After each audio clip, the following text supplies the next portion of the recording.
Hi, Crime Spies. I'll ditch the music here.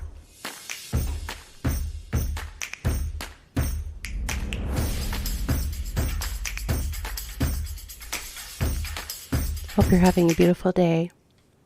It's nice outside here in Minnesota. So I don't know how many of you people know, Winona is only a couple hours south of me. So Crime Spies might be taking a road trip as this press conference or as this case moves forward. If I didn't have the girls' last day of school, the triplets' last day of school today, I could have maybe zipped down for this, but I don't know. I'd probably get there and then I'd get kicked out. Oh, what happened here? Okay. Let me know if you can hear this.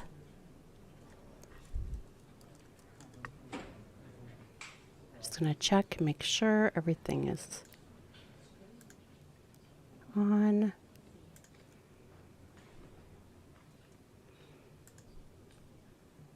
Okay, good. Good on both.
And welcome for joining me.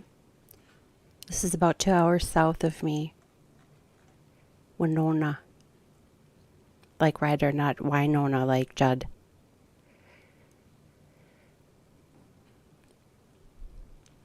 There was a really big search for her over the weekend. So I had kind of suspected something would move on this case.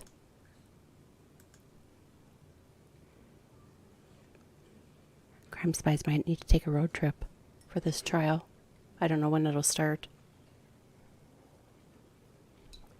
Again, thank you for joining me. I'm going to be taking notes.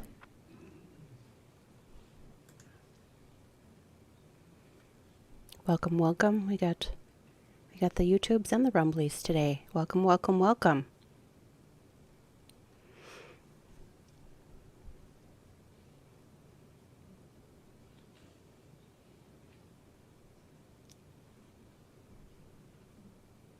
You know, for those of you that don't know, Winona has a really nice campus down there.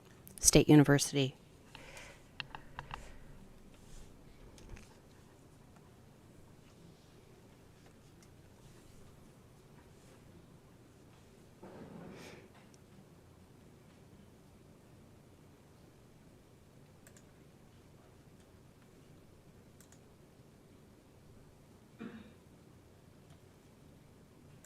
I could have left the music on, huh?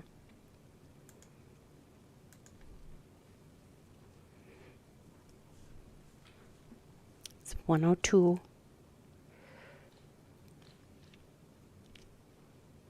I was going to also mention there are two teen girls that are missing. One from Forest Lake, Minnesota, which is north of here, about an hour-ish. Her name is...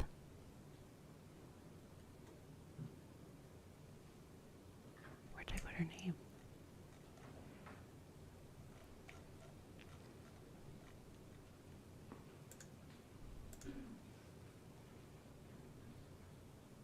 Well, there's two. Well, now I forget which is which. One is Rowan Jones, and the other one is Desiree Capps. One went missing last week from St. Cloud, but she's from Minnetonka, which is right around the corner. And like I said, the other one is from Forest Lake, Minnesota. I don't know. There's so much evil in the world. Don't know what's going on. So I have triplets, 17, almost, well, they're almost 17. Their last day of junior year is today. But triplet girls. And I told them, I said, head on a swivel. I don't know what's going on, but there's two missing teenagers. I think one was like 16, 17. The other one was like 18. Terrible, terrible, terrible, terrible. So if you're the first time joining, please consider subscribing. We do crime of all types here at Crime Spies.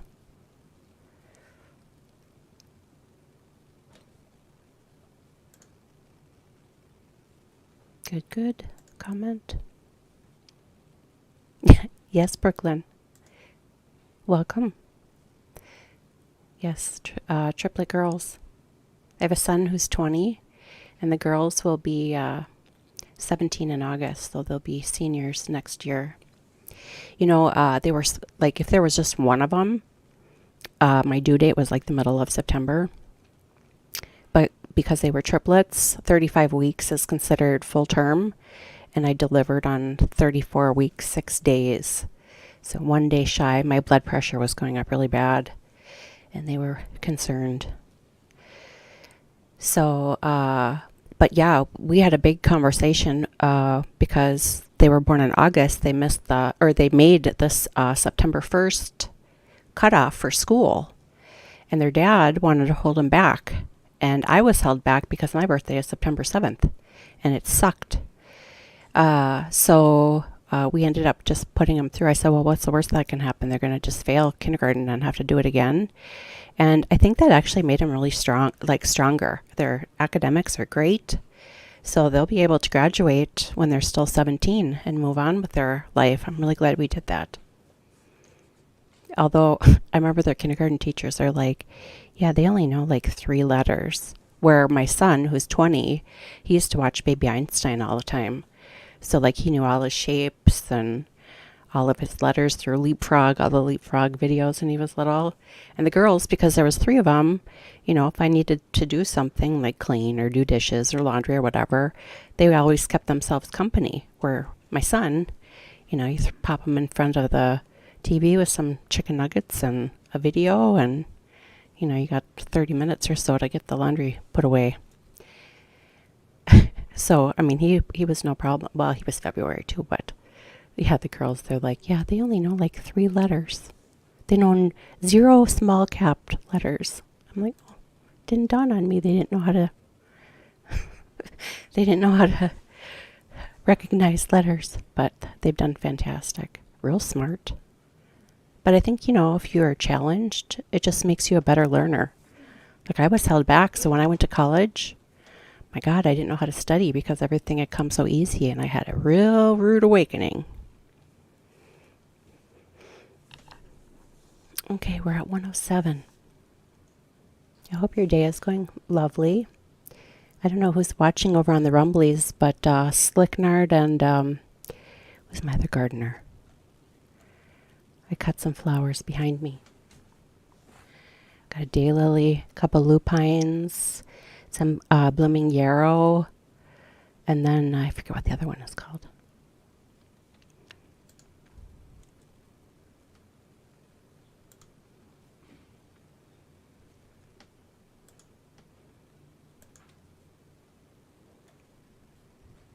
Hi, Law Dog. 323. Look at that. That's funny. Look at that icon. That's awesome.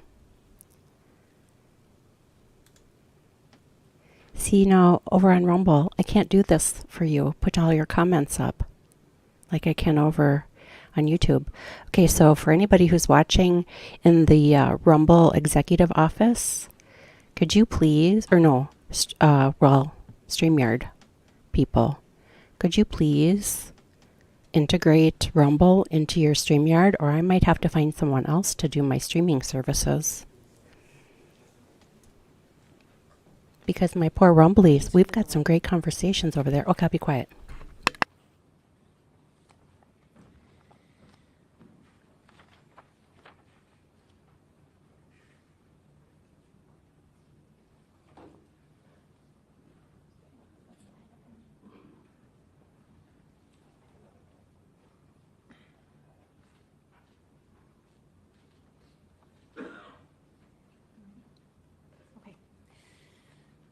Thank you all so much for being here today. I'm Bonnie Bowman. I'm a Public Information Officer for the Minnesota Bureau of Criminal Apprehension. We have been assisting the Winona Police Department in investigating this case. Today you'll hear from Winona Police Chief Tom Williams, Fillmore County Sheriff John DeGeorge, and BCA Special Agent in Charge Michelle Fresconi.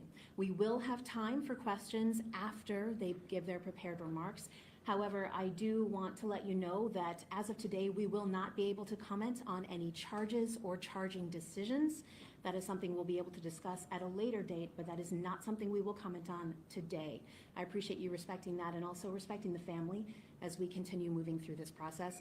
At this time, I'm going to invite up Chief Williams. Good afternoon. I'm Winona Police Chief Tom Williams. We are here today to announce that human remains were found yesterday in Fillmore County. This morning, the Southern Minnesota Regional Medical Examiner's Office performed an autopsy. Law enforcement has confirmed the remains are those of Madeline Kingsbury. Unfortunately, while this discovery is not what we were hoping for, we are thankful to be able to bring Maddie home to her family. Her body was found by a Fillmore County investigator on a remote stretch of road off Highway 43 north of Mabel at approximately 1:30 p.m. yesterday afternoon. Digital evidence collected by investigators led us to this area. It should be noted that the location of Maddie's body was off a low-maintenance public roadway and was not property owned by the Fravel family or any of their relatives.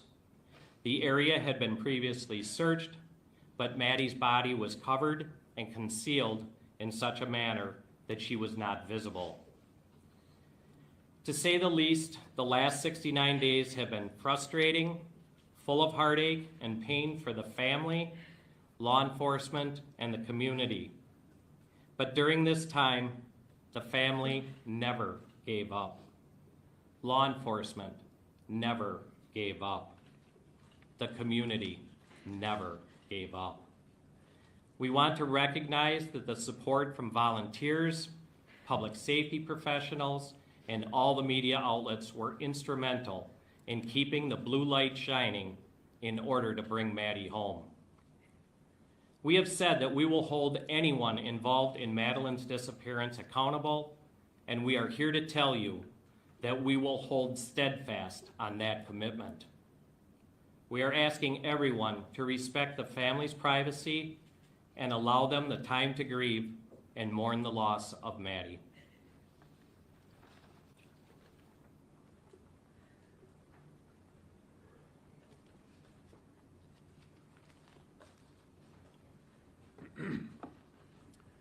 Good afternoon, everyone. My name is John DeGeorge. I'm the Fillmore County Sheriff. On behalf of the Fillmore County Sheriff's Office, we offer our deepest condolences to the family of Madeline Kingsbury.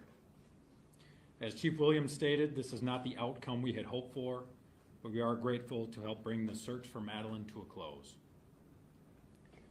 After the conclusion of the large-scale searches led by law enforcement, Fillmore County Sheriff's Office investigators and deputies have continued to search specific areas and follow up on investigative leads on a daily basis. Hundreds of tips have come in to our team from many different sources, and each one of them was thoroughly explored. We are thankful for the partnership and the professionalism of the Winona Police Department, the Winona County Sheriff's Office, the Minnesota BCA, and all of the other supporting agencies. I am proud of our team of investigators and deputies who have kept focus and stayed committed and determined throughout this investigation. Our focus now is to continue to assist the Winona Police Department with every resource available to us to ensure that an accurate and complete investigation is prepared. Thank you.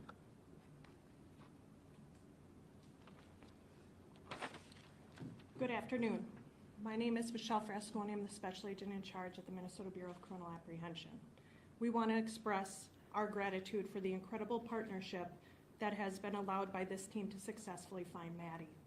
The Winona Police Department invited the BCA to help with this case from day one. And since that, every homicide agent throughout the state has helped investigate this case.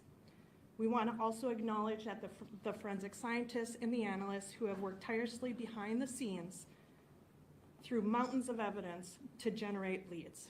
We are grateful for the more than 450 tips that have been sent to us. Law enforcement had evaluated each one of them and followed up in as many leads as possible. It's this kind of collaborative effort that brought us here today, able to bring closure to Maddie's family. Thank you. And that concludes our prepared remarks. I'd like to open it up for questions. Would there have been enough evidence to arrest Adam Fravel if Maddie's body had not been found? Unfortunately, I can't comment to that aspect. That would be a charging decision by the prosecution. Where was Adam arrested, and was he arrested without incident? Adam was arrested at a residence in Mabel, and yes, he was arrested without incident. What led to Adam's arrest? Why was he arrested in this case? It was a probable cause arrest that we felt that we had enough evidence to make a probable cause referral. Can you tell us any more about that? Not at this time. Do you believe that Maddie's body was in the same place this entire time, or had it potentially been moved at some point? I can't comment on that. Do you have a preliminary cause of death?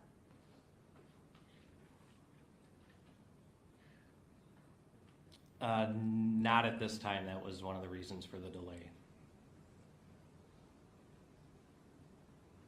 Are there any other questions? Can you tell us more about the digital evidence that led you there? We actually, to be specific on the digital evidence, no, we've had mountains of digital evidence that's related to phone data as well as computer data. Do you think the crime occurred in Winona County or Fillmore County? I can't comment on that. That'll be a charging decision by the prosecution. And why second-degree murder and not first-degree murder? Again, I can't comment on charging decisions. As Bonnie had stated early on, we will not comment on any charging decisions. Do you believe anybody has helped Adam Fravel? Still under investigation, and I'm not willing to comment on that. Can you describe what concealed and covered means? She was in a wooded area off of a gravel road. That's all I'm prepared to say. You said that there was a delay in cause and manner of death. Are they able to determine that? Again, I can't comment on that. That would have to come from the medical examiner's office. You said Maddie's body was found in a public area, but you mentioned that it was not found on any land owned by Fravel or his relatives. How close is Fravel's property or Fravel's relatives' property to where Maddie was found? The Fravel property is within the same area of Fillmore County. I would say within several minutes of where this is, and I think that's about as specific as we want to get.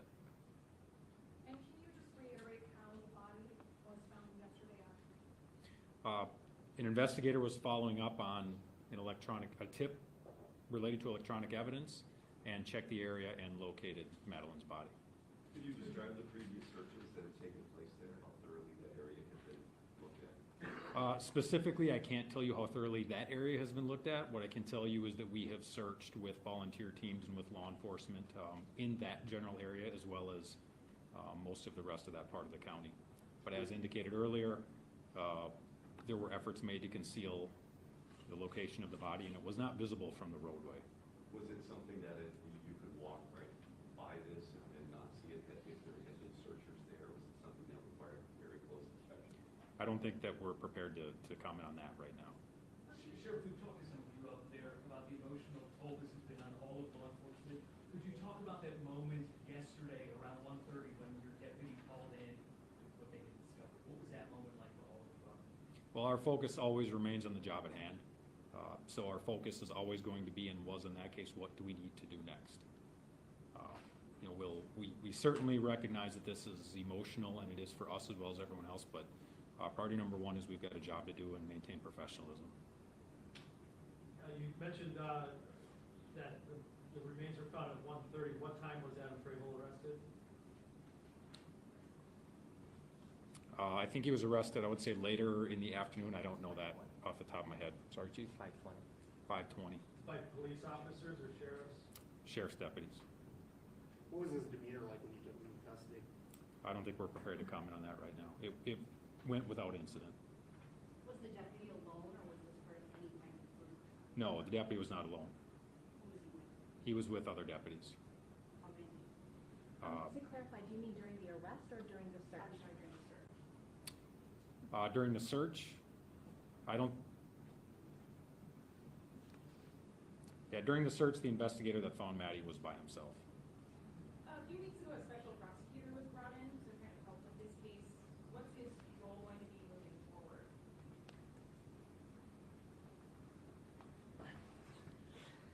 Again, the response on that is relating to anything with the prosecution is that we are not prepared to comment on that at this time.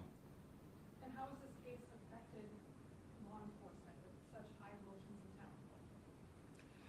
As Sheriff DeGeorge said, it's taken a lot of effort by everybody, and not just law enforcement, but volunteers as well. We know what the task at hand is. We know that we have a job to do. Everybody stepped up, and we did what we were required to do, and we will continue to do that through the trial stage of this as well. Was this the biggest mass search in most of your all's careers? Can you kind of just comment on the scope of the last couple months here? In my career, I do not recall a search of this magnitude. We had probably in excess of 2,000 searchers after the initial weekend where the volunteers came out, which was coordinated by Winona County Emergency Management Director Ben Klinger in coordination with other emergency management directors. But in my 36 years in law enforcement, this has been one of the largest searches that I've ever been a part of. I know you received a lot of tips.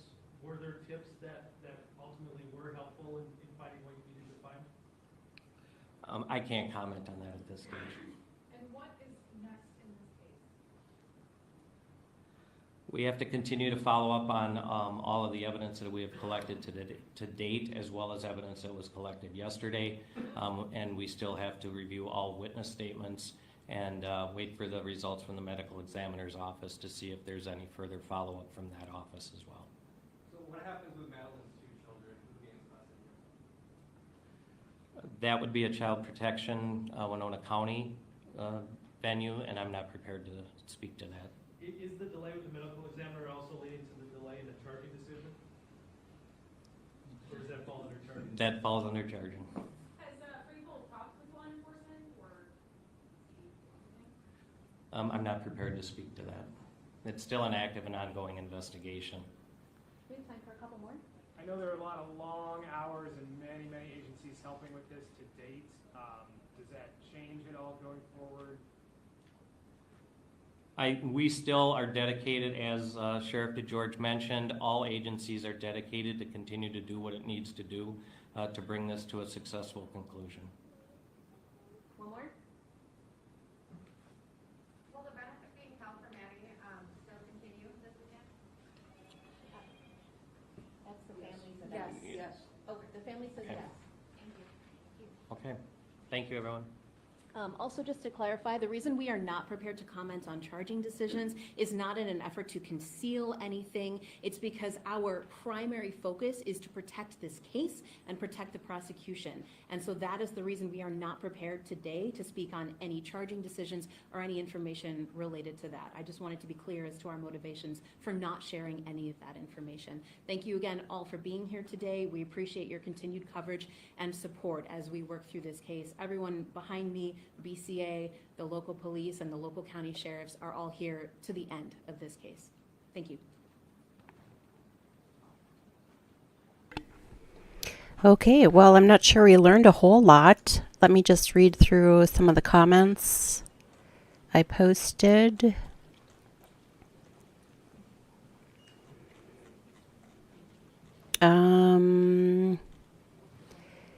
She was found in an area that was previously searched. However, body was covered up in such a manner it wasn't found initially. Chief Williams stated law enforcement never gave up. The community never gave up. There's been a blue light. People have been having blue lights on even as far up as here. We're about 2 hours north.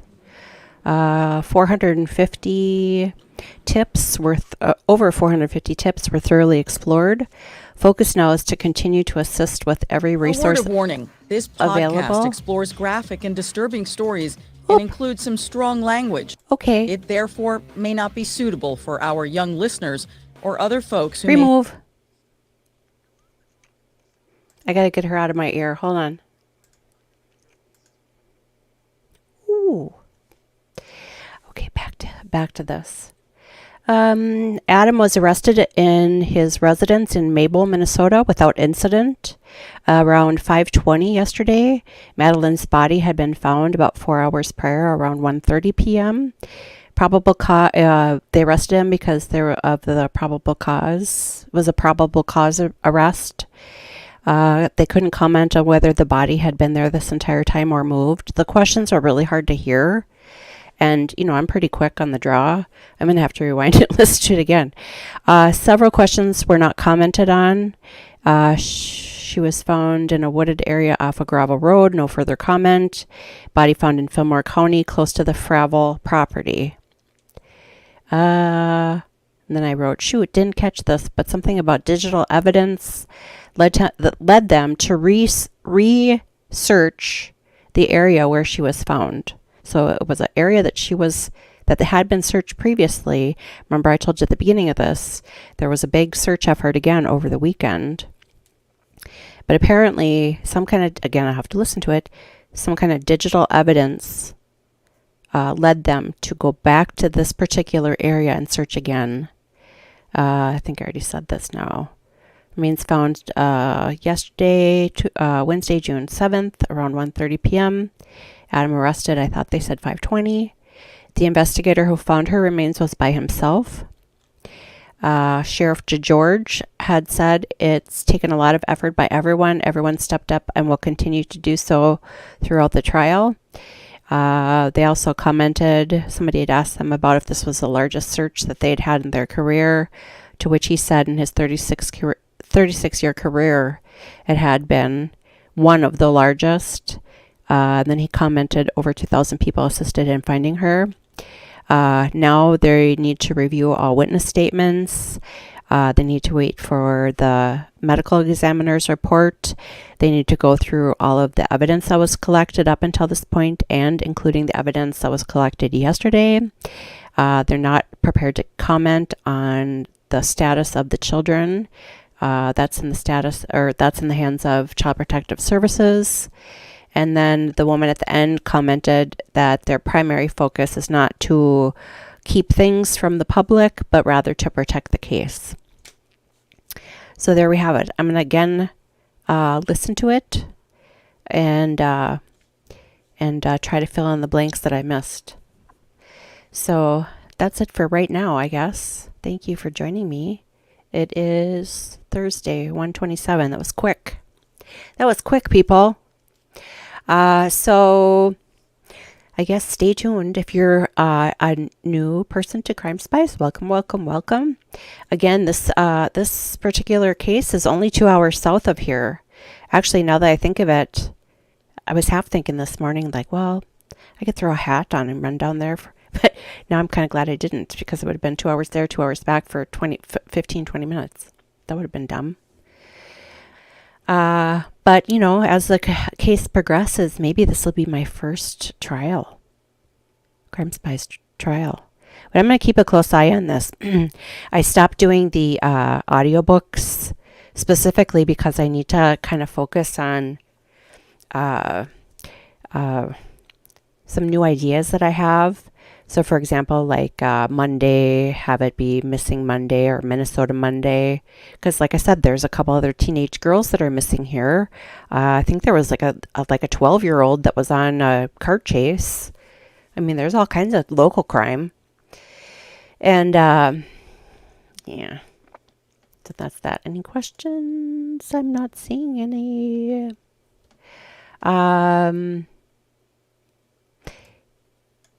And I have thought, I know there's a lot of interest in that Parkland officer that's on trial right now. I do not have enough tolerance for live trials. But that might be something I might follow closely and do some recaps on. So if you have a chance, follow or subscribe to Crime Spies. And we've got all kinds of fun goodies to explore coming up.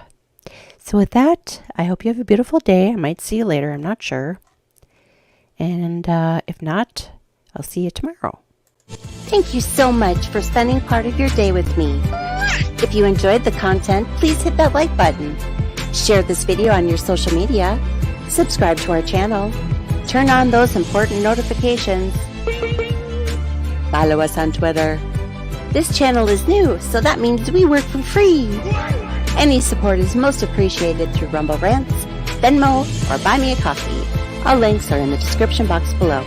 I look forward to your next visit to Crime Spies. Thanks again so much and have a blessed day.